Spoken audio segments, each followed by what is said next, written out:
Here she is from the Love is Bitcoin Twitter handle. Libby, how are you doing? Hi, I just want to thank you for having me here, and also let you know that actually Libby is a character, so she lives in all of our hearts. I'm representing her. We're a team behind this account. We try to do a good job in marketing for many cool Bitcoiner companies, and my job is to give Libby a face, a voice, and to give her life. That's cool. So what's your real name, or is that a secret? No. I'm Flo Montoya. I'm actually also a Bitcoin artist, and I also work for like Panties for Bitcoin. I'm really deep into this space, and I really love it. I love working here.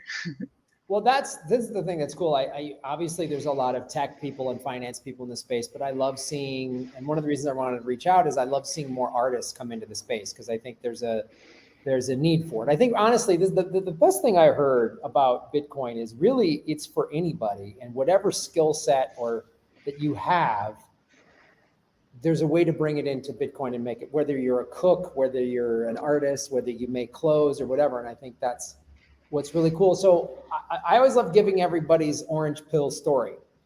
When did it happen? Where were you? I love hearing what you thought when you first heard it. I love hearing everybody's story because I like superheroes. So to me, it's an origin story of like when you were bit by the spider, like super Yeah, spider. absolutely. I actually got orange pilled by my family. My whole family is Bitcoiner. Um, my dad was the first one. We live in South America, in Chile, and we were used to this moving money around. He works for a German company, so for us this I think it's called remittances when you move like money from one country to another. So that was a usual problem for us. He's been working for this company for like 20 years, and at some point we heard about Bitcoin before and was like, no, magic internet money, this is, we don't know what this is. Then the second time, thank God, we were more deep into it, and we started learning more. And my dad said, okay, let's try this instead of our regular banking system, the way we used to take the euros and convert them to Chilean shitcoin. And yeah, so and he tried that, and it was easier. You had less hassle, less people to, no one to talk to, like you didn't have to like wait for the banking hours, like they only work from until 2 p.m. in that country, but we are in this country. And he moved the money super fast, and he actually gave himself like a raise. And that was back in like 2017. And so from that point on, he started really learning and studying, and we were all living together in the house with my siblings. And he said, like, it was about the block size war. So he said, like, okay, let's check this out. Let's go. Let's see how this turns out, because we were a bit afraid of that thing, like if Bitcoiners would win or not, like. And he said, like, this is crucial. Like, if Bitcoin wins this war, then we have to keep trying, and we can continue with this system and study it. And we know the outcome, that it actually did win. So at that point, from that point on, we were like very deep into Bitcoin. And for me personally, it made more sense in my head, like in 2020. Like, I had more time in the pandemic, and I also had like finished I studied arts. I studied classical arts first, and then arts in the university. So I was finished then, and then it was like, now I have time to really think about this thing. And I just started doing art about Bitcoin, and I continued until now from that point.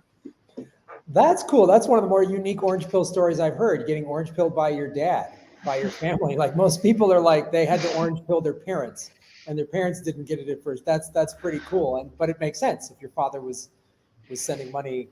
And it feels like the pandemic was a lot when a lot of, I mean, I knew about Bitcoin. In 2019 kind of understood it, not really. It was when the pandemic hit 4 years ago that I was like, I better learn this. It felt like that a lot of us kind of went, oh, we better figure this out, because they can just seize our money. They can tell us, they can shut everything down. And that to me was like, and I have already, you know, I've told this story before, not in detail, but on the show that I lost my home as part of the housing crisis in the United States. And so I got really crushed by the corruption of the banks and the political system in America.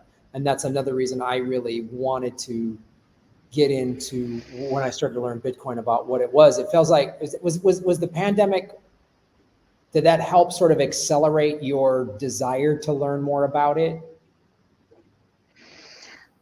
In my case, I mean, I got more time for it, you know, but and we got more afraid. But actually, just before the pandemic in Chile, we had like a lot of strikes, and people were protesting really, really hard. So I think that moment was kind of frightening for us, like this thing can get out of control. And we knew that a lot of people with a lot of money were taking it out of the country. So we were like looking at this, like, I don't know what this is going to mean for our country. The president we have now he's only president because of this protest. Like, he got really into this movement, and now he's the president, and they are very, very, like, very socialist, and all those policies like we don't really like. So we were thinking, like, we need to opt out. We already know about Bitcoin. We are using it. We are saving.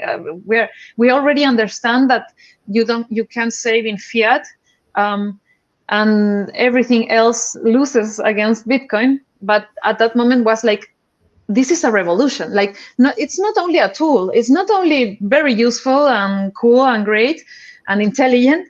This is revolution. Like, this is like a really kind of something between a tool and a weapon that you can use to protect yourself, you know. So I think, yeah. And then came the pandemic, and they started printing like money like crazy, and we saw all of that. Yeah, I think it also made our position about Bitcoin like stronger. Yeah. That's really cool. I love hearing that it's a tool for the revolution. You know, I've heard so many different descriptions of Bitcoin because it's so many things. I've heard that it's like a money counterculture, that it's, yeah, but a tool for revolution is really powerful. I absolutely think it is a tool for revolution, because the central banks and the governments, they just want to control us and crush us. So